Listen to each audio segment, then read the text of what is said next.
Estamos de volta com o Gazeta Entrevista. Muito importante essa conversa com o Marcos, o Sena, da AMAC, essa história dos consórcios. Eu defendo que a gente volte a falar sobre isso. É importante demais, porque tem impacto na gestão e tem verba, viu? Esse fundo que o Marcos falou, só para que você saiba, a poupança que já tem lá, desse fundo, que é específico para consórcios de municípios, já está na ordem de 3 bilhões, B de bola, 3 bilhões. Agora precisa apresentar projetos, então o Acre precisa apresentar esses projetos para esses consórcios, não é? Ele citou aqui a questão dos aterros sanitários. Então é por aí, a nossa bancada precisa estar sensível para esse ponto da agenda pública. Bom, mas o assunto agora é outro, nós vamos sair da gestão pública e vamos entrar no universo da literatura. Eu tenho aqui comigo o prazer de receber um chapuriense, né? O Elenquim Pimentel. Ele é escritor, roteirista, eu diria que ele é um poliglota, né? Fala inglês, francês, espanhol, italiano e também fala português também. Né? Elenquim, espero que bem. Certamente. Boa tarde, seja bem-vindo ao Gazeta Entrevista. Boa tarde, muito obrigado pelo espaço, por me trazer aqui para conversar sobre esse assunto tão importante, né, que é a cultura, que é, enfim, muito.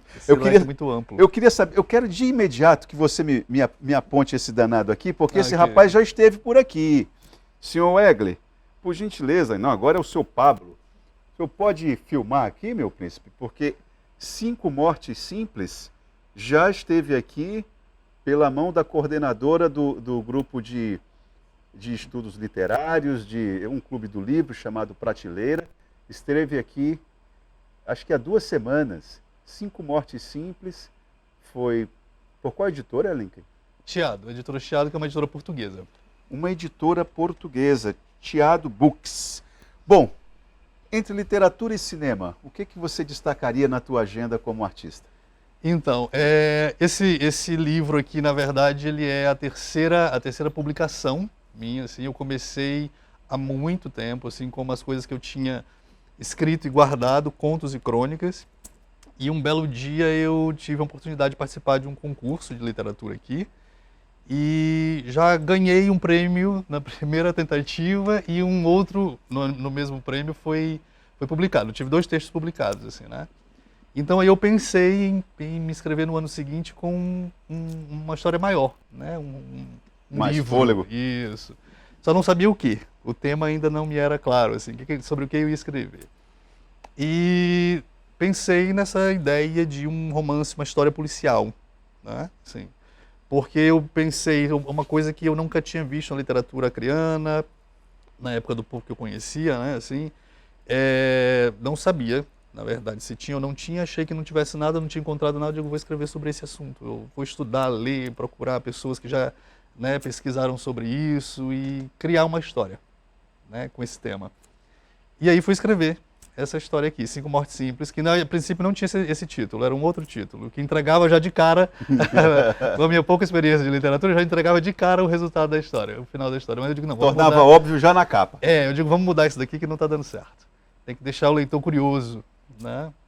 E aí, no ano seguinte, para o concurso, eu não gostei do que eu tinha feito. Assim, eu achei que não estava bem escrito, que precisava melhorar algumas coisas, tinha algumas pontas soltas na história, eu fui relendo, né?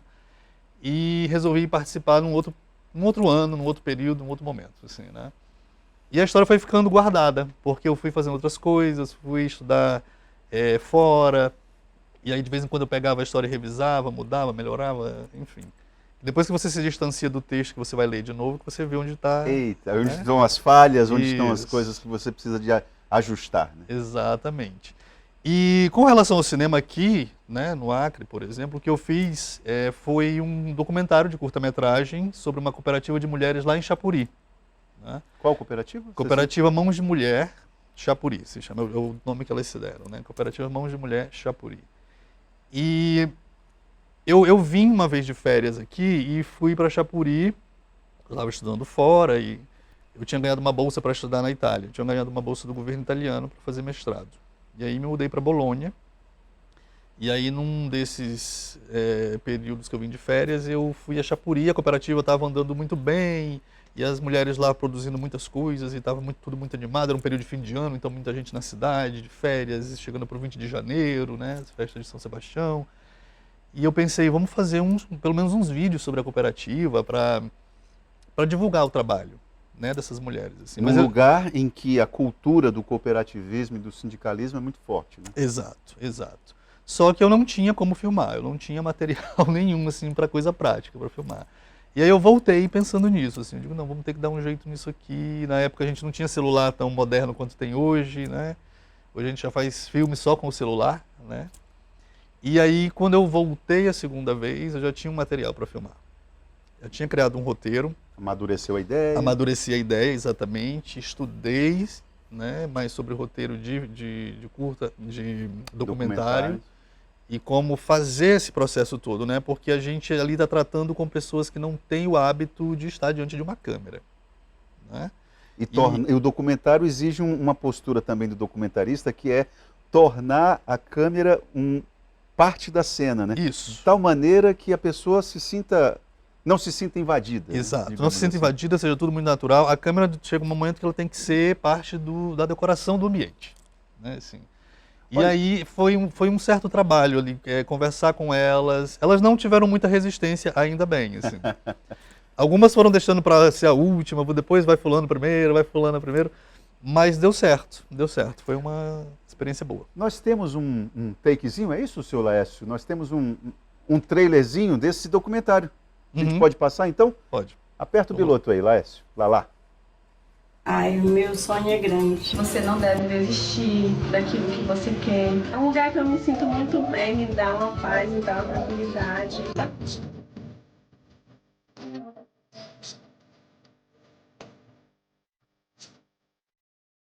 Me sinto feliz, graças a Deus eu me sinto feliz aqui no trabalho da cooperativa. É outra família, eu sinto assim, em outra família, a cooperativa.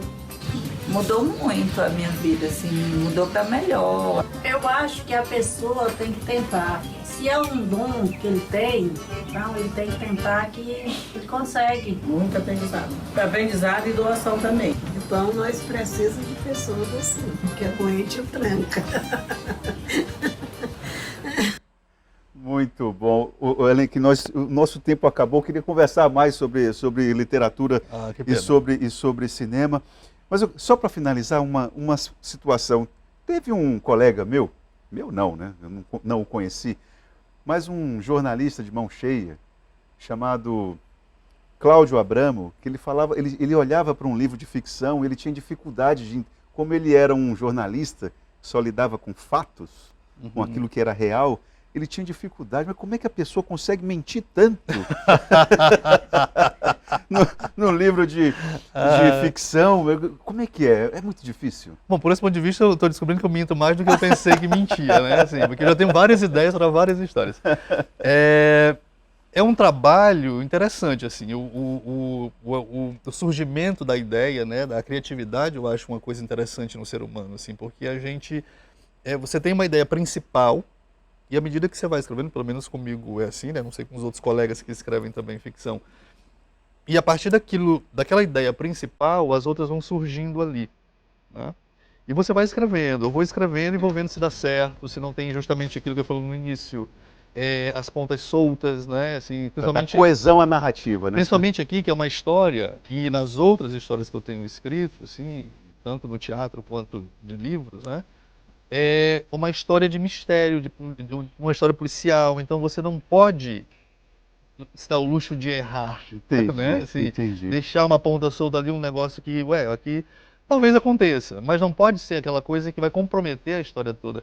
É uma situação desse tipo. Eu prometo que a gente vai ter que refazer essa conversa em um outro instante, que está merecendo. Está merecendo, tá bom? Certo. Muito obrigado. Eu que agradeço a sua atenção e vou lembrar que o terceiro bloco do programa é sempre um oferecimento da Verágua, a água mineral dos acrianos. Nós voltamos amanhã.